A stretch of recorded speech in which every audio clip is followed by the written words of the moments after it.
con el doctor Alejandro Rospigliosi, abogado constitucionalista. Doctor Rospigliosi, ¿cómo está? Muy buenas noches. Buenas noches. Bueno, a ver, doctor, parece todo el proceso de elección había sido cuestionado en particular por el Sindicato de Trabajadores de la Defensoría del Pueblo. Usted recordará, esto fue llevado al Poder Judicial. Finalmente el Tribunal Constitucional se pronunció al respecto y dijo que el Congreso de la República, bueno, está dentro del marco constitucional, que el proceso de elección es exclusivo y excluyente del Parlamento. Finalmente se llevó al proceso de elección, quedaron dos candidatos, Josué Gutiérrez y el primer candidato que era un trabajador parlamentario que no recibió los votos suficientes. En términos técnicos, en términos constitucionales, el proceso ha sido llevado de la manera adecuada, respetando las normas tanto internas del Parlamento como las del marco constitucional. La respuesta es sí. A uno les puede gustar el nuevo defensor elegido por el Congreso de la República, a otros no les puede gustar, es parte de la libertad de pensamiento y de crítica que existe, me parece muy bien. Lo que queda claro es que el Congreso de la República ha cumplido su función constitucional de hacer un proceso y de elegir libremente por más de 87 votos a quien ellos consideran a bien. Sin embargo, esto no es un cheque en blanco.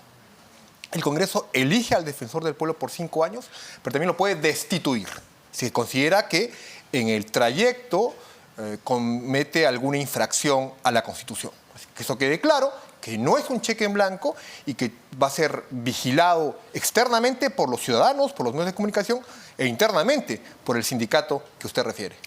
Ahora, sin embargo, si bien el proceso, digamos, se enmarca dentro de las normas internas del propio Parlamento y del marco constitucional, más allá efectivamente de las críticas que han surgido en cuanto a los candidatos, en específico en cuanto al señor Josué Gutiérrez, pues termina dando esta sensación, esta impresión que ya queda para el análisis efectivamente, de que acá ha habido una negociación política.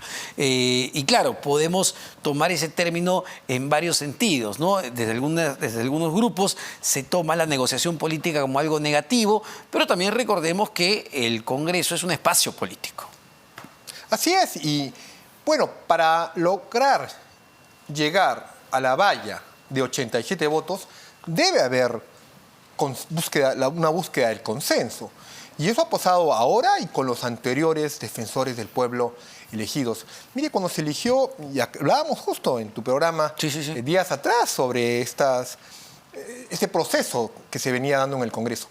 Walter Gutiérrez fue el último defensor. El último defensor se eligió por el Congreso y antes fue Jorge Santisteban Noriega y Beatriz Merino y paramos de contar de titulares. Es decir, siempre ha sido un proceso complejo esta elección o llegar a los 87 votos. La búsqueda del consenso ha sido lo complejo, porque ninguno de los defensores titulares antes señalados hubo un concurso como en utopía, piensan y refieren el sindicato y otros que se pusieron a este concurso de un comienzo, que como cual fuera un examen universitario, tomar examen a todos, porque siempre ha sido lo que tú refieres, la búsqueda del consenso político. Ahora, no se deberían... A ver, yo entiendo que estamos hablando de un espacio político como el Parlamento. Para llegar a 87 votos, pues hay un proceso arduo de conversaciones, de negociación, quitándole lo negativo a esa palabra de negociación. Entendida en el buen sentido de la palabra. En el sentido que hay que conversar y hay que ver, bueno, ¿qué me das por mis votos? ¿Qué hacemos? Pero dentro de una terna, ¿no se tendría que al menos elegir pues a las personas con determinadas características y no simplemente que cumplan los requisitos de ley? Yo coincido contigo en que hay muchos ciudadanos honorables en el Perú que pudieron haber sido invitados a postular y que tienen mucha mejor reputación y background que el que ha sido electo. Pero bueno, es lo que hay y para adelante. Una vez al año tiene que informar al defensor del pueblo qué ha hecho en el país para defender los derechos humanos, supervisar el correcto funcionamiento de la administración pública y defender al ciudadano, el acceso y el buen funcionamiento de los servicios públicos, por ejemplo. Una vez al año tiene que informarlo. Y además, el Congreso, como dije en un momento, puede también, elige al defensor, pero también lo puede retirar del cargo si hace un comportamiento indebido. Así que insisto, no es un cheque en blanco, Pero va a ser un defensor que creo que va a ser más vigilado en esta oportunidad y en su periodo que sus antecesores. Sí, sin embargo, se lo digo, a ver, cuando hablo de la persona más idónea, porque Josué Gutiérrez ha sido denunciado en su momento por falsedad ideológica, por peculado. Entonces la sensación que da es realmente, más allá de que técnicamente, legalmente, constitucionalmente, el proceso ha sido bien llevado y que cumple todos los parámetros y que cumplió con tener 88 de los 87 votos que se necesitaban, nuevamente, ¿era realmente el defensor del pueblo que se necesitaba para el país en esta coyuntura? Ya hablo de la legitimidad, de la idoneidad de la persona. Ahora, el Congreso tiene una baja aprobación en la opinión pública. Así es. Pero todos los congresos anteriores la han tenido por igual. Y la legitimidad del Congreso no es cada mes según las encuestas. Es el momento que es una legitimidad de entrada, como decía Dieter Nollen, al ser elegidos por el voto popular, y una legitimidad de salida cuando salen. Y cuando acaban su periodo. Siempre la legitimidad de entrada va a ser superior a la legitimidad de salida. Claro que sí. No obstante, tienen una función que cumplir y han hecho su tarea. Veremos cómo le va.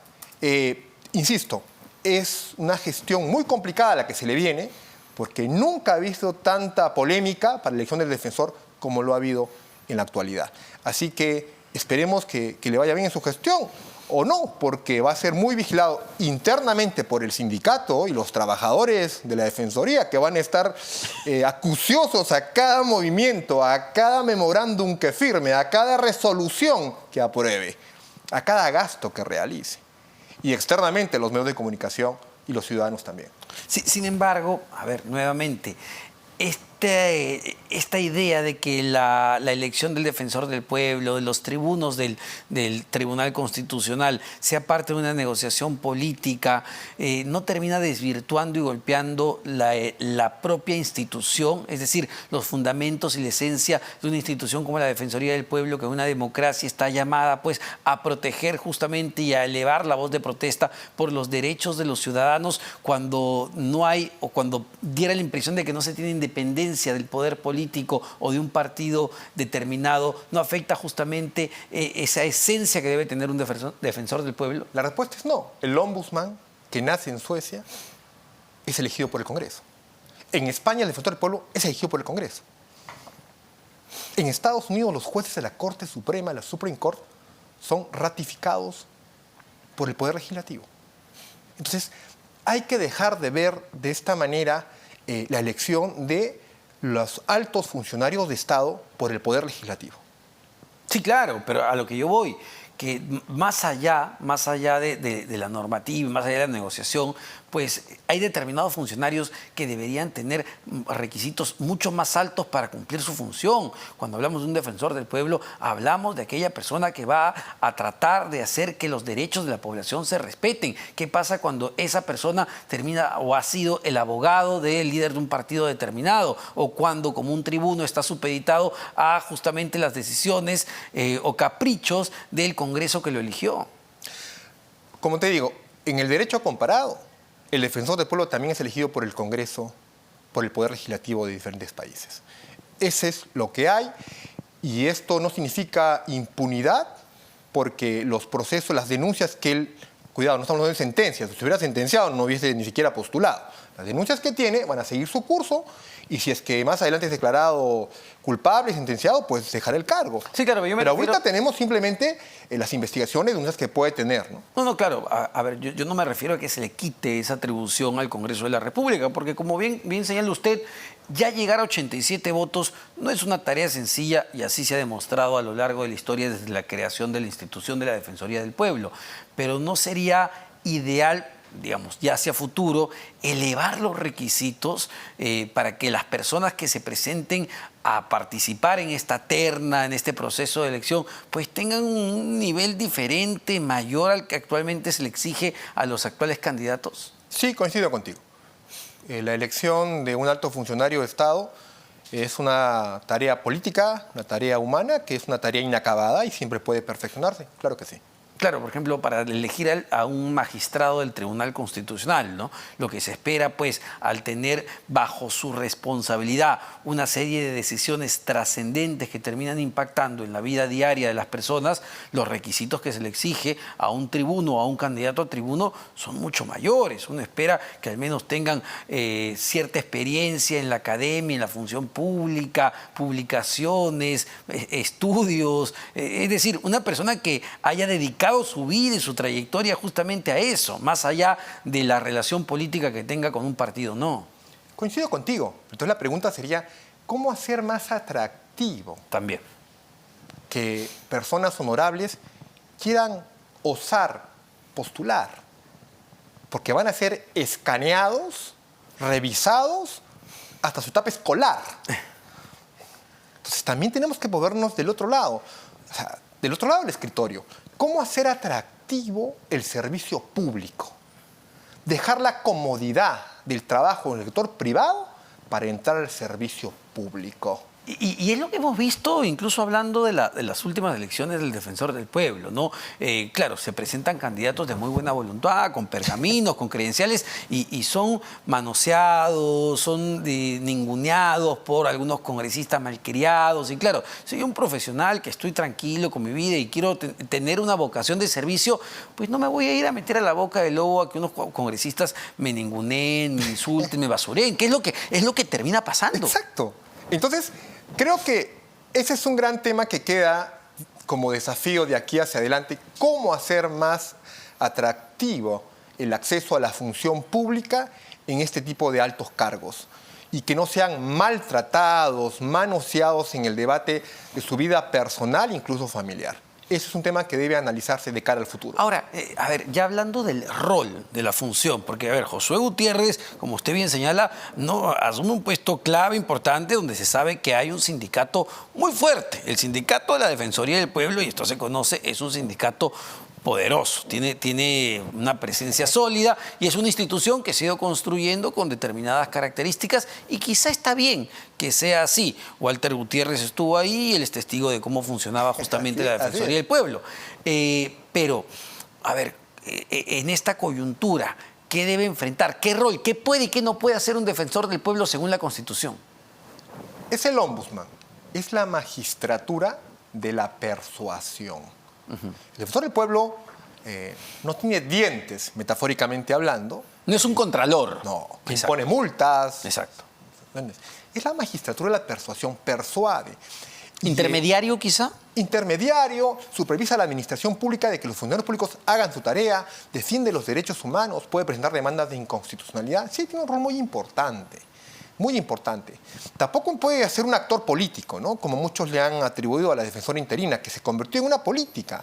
Tampoco se trata de ir a esos extremos, sino tratar de buscar el equilibrio. Es un veedor. Es un veedor, es un ombudsman, como decía. Entonces, el rol es muy importante. Por vuestras obras os conoceréis y veremos que tenga el beneficio de la duda y que haga una buena tarea. Doctor, les pido unos instantes, vamos a hacer una lo que conversábamos con el doctor Gutiérrez. El sindicato de la Defensoría del Pueblo ha emitido un comunicado respecto a esta elección. Vamos a ver qué es lo que dice. Ahí está en pantalla.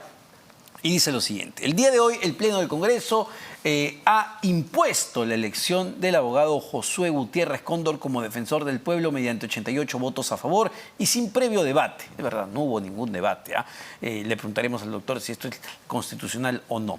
Esta elección se ha llevado a cabo en abierta oposición a lo dispuesto por el Poder Judicial, que mediante sentencia señaló evidentes vulneraciones a los derechos ciudadanos y por ello exhortó al Congreso de la República a que previo a dicha elección implemente un reglamento especial que define el perfil del defensor y el procedimiento a seguir bajo los parámetros de la Constitución, la Ley Orgánica de la Defensoría del Pueblo y los principios que guían una buena administración pública. Las irregularidades detectadas en este proceso de elección fueron advertidas no solo por nuestro gremio sindical, las organizaciones de defensa de derechos y la Academia Nacional, sino también por la comunidad internacional y organismos como el Human Rights Watch, la Comisión Interamericana de Derechos Humanos, que en un reciente informe sobre la situación de derechos humanos en Perú en el contexto de las protestas sociales reconoció la importante labor que desempeña nuestra institución y recomendó al Estado peruano adoptar mediante medidas para asegurar que el proceso de elección de la persona titular de nuestra entidad sea participativo, transparente, pluralista y se base en los méritos y calidades profesionales de las y los candidatos. Esto es así porque la Defensoría del Pueblo es una institución que goza de una reconocida trayectoria en la defensa de los derechos y los valores democráticos. Así lo han demostrado sus trabajadores y trabajadoras que a lo largo de 26 años han logrado afianzar su rol trascendental para la democracia constitucional, incluso en situaciones de crisis política y social para el país. Ellos y ellas son la Defensoría del Pueblo. Bajo esa convicción que siempre hemos mantenido por la defensa de los derechos, nuestro gremio sindical reafirma su compromiso con el Estado de Derecho y su mandato constitucional, por lo que seguiremos firmes en nuestro rol vigilante, poniendo por delante los derechos de las personas, nuestra autonomía e independencia institucional y los valores democráticos. Doctor Rospigliosi, es verdad lo que señala, ¿no? En el sentido de que, bueno, el Congreso tiene la potestad excluyente de elegir al defensor del pueblo, pero también es verdad lo que dice el sindicato de la Defensoría, ¿no? Que por mucho tiempo la Defensoría del Pueblo ha jugado un rol importantísimo para la democracia peruana y que había recomendaciones incluso de organismos internacionales que le decían al Congreso que no era el mejor momento para la elección del defensor. El sindicato de la Defensoría del Pueblo, como cualquier sindicato, me merece el mayor de los respetos. Pero el Tribunal Constitucional, en su sentencia de la demanda competencial entre Poder Judicial y Poder Legislativo, dijo que zapatero a sus zapatos y que el sindicato haga su tarea, que es defender los derechos de los trabajadores. Y si los integrantes del sindicato quieren elegir al defensor del pueblo, pues bueno, que postulen al Congreso de la República y si son elegidos congresistas, podrán elegir al futuro defensor del pueblo. Antes, que se dediquen a su tarea, que es a defender a los derechos de los trabajadores y no usurpar funciones que no le corresponden. Pero no es razonable esto que anota el sindicato sobre que el Poder Judicial en su sentencia recomendó al Congreso de la República a implementar un reglamento especial que defina el perfil del defensor del pueblo, justamente lo que estábamos comentando. Bueno, pero no hablamos de la institución del Poder Judicial, hablamos de un juez, solitario que en activismo judicial quiere politizar la justicia o judicializar la política. Y un juez en solitario, un juez provisional además... Ya, pero es una sentencia. Sí, ¿no? Pero es un juez en solitario y es una sentencia prevaricadora. Porque cuando el Tribunal Constitucional, que es el órgano superior, defensor de la Constitución, zanjó este debate, el juez en desacato se pronunció. Por eso es que el procurador del Congreso de la República van a denunciar por prevaricato a ese juez, pero además la Junta Nacional de Justicia le va a abrir un proceso de investigación. Pero ¿le parece, más allá del tema técnico, le parece descabellado lo que pide el juez? Es decir, implementar un reglamento que establezca un perfil claro de cómo debe ser el defensor del pueblo. No parece nada descabellado. ¿Eh? Pero el perfil está definido por la Ley Orgánica del Defensor del Pueblo. Y ya está definido. El juez está pidiendo lo que ya hay. Hay un reglamento, hay lineamientos para la elección del defensor del pueblo. Claro, entonces, como digo, está pidiendo lo que ya hay. Abogado, 35 años, pero parece un perfil o una valla bastante baja, ¿no? Mira, si permitimos que un juez desacate las sentencias del Tribunal Constitucional, mañana lo hará desacatando las sentencias de la Corte Suprema. Si permitimos que un juez establezca de manera subjetiva cómo debe elegirse a un titular, a un alto funcionario de Estado, por un colegiado, mañana alguien dirá que no le gusta la elección del presidente de la Corte Suprema y presenta una demanda y un juez dirá no hubo mecanismo de transparencia, de participación ciudadana y nula la elección del presidente de la Corte Suprema o del fiscal de la Nación y así paramos de contar. Yo entiendo el proceso o el tema reglamentario, normativo, que aparentemente ha sido bien llevado, pero no surgirían estos cuestionamientos si la persona elegida para ocupar ese cargo fuera alguien con credenciales, digamos, más solventes para asumir la Defensoría del Pueblo. Insisto, en un contexto ya de por sí complicado, donde se ve que un Congreso de la República con casi nula legitimidad y aprobación viene pues poniéndose de acuerdo para legislar muchas veces en contra de los derechos ciudadanos. Me refiero, por ejemplo, al desmantelamiento de la ley universitaria, afectando la calidad universitaria hoy en día con lo que es la SUNEDU. Yo en eso coincido contigo, lo hemos dicho. Yo discrepo de esta ley de contrarreforma de la SUNEDU, porque creo que hubo un gran avance en defender a los estudiantes que con mucho esfuerzo pagan una pensión y son estafados por una mala calidad de servicio educativo. Pero ese es otro tema. En el caso concreto es de que en una democracia representativa, en un Estado de Derecho, los ciudadanos elegimos congresistas. Y los congresistas eligen un defensor del pueblo. Los congresistas ratifican a un Contralor General de la República. Los congresistas eligen a los miembros del Banco Central de Reserva. Los congresistas eligen a los magistrados del Tribunal Constitucional. Eso se llama democracia representativa. ¿No le parece que estamos en una situación similar a la que se vivió en el 2000, no recuerdo bien si 2014, en la época de Ollanta, con la famosa repartija de los miembros del Tribunal Constitucional que tuvieron que retroceder justamente en el Parlamento ante las marchas que hubo en ese momento?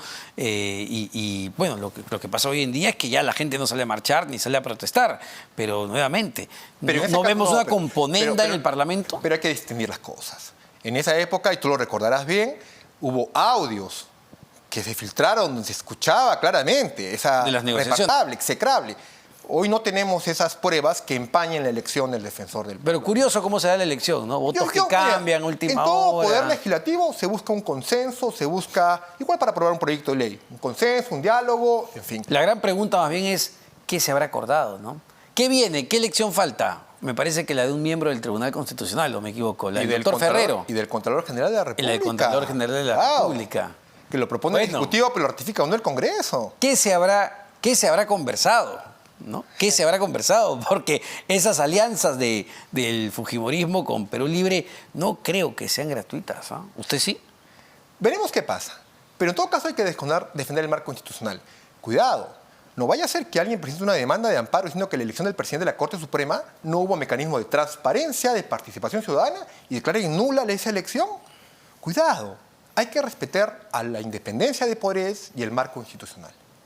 Solo para cerrar, doctor, no quería terminar sin este fallo que ha dado la Corte Suprema sobre la protesta. En esencia, porque esto es muy importante aclararlo, ¿a qué va la protesta ciudadana, la protesta pacífica? ¿Es legal? Históricamente, muy importante. El movimiento de la sal para la liberación de la India por Mahatma Gandhi, el movimiento de derechos civiles por Martin Luther King en los Estados Unidos. Es muy importante el derecho a la protesta, el derecho al reclamo, a disentir. Pero debe ejercerse en respeto a los demás derechos humanos. Hemos visto en los últimos años cómo hay niños que mueren porque los que protestan bloquean las vías y no dejan pasar una ambulancia. ¡Inaceptable! Claro. Inaceptable. Es decir, la protesta es aceptada siempre y cuando, según la resolución del juez San Martín, el colegiado, no atente los derechos de terceros.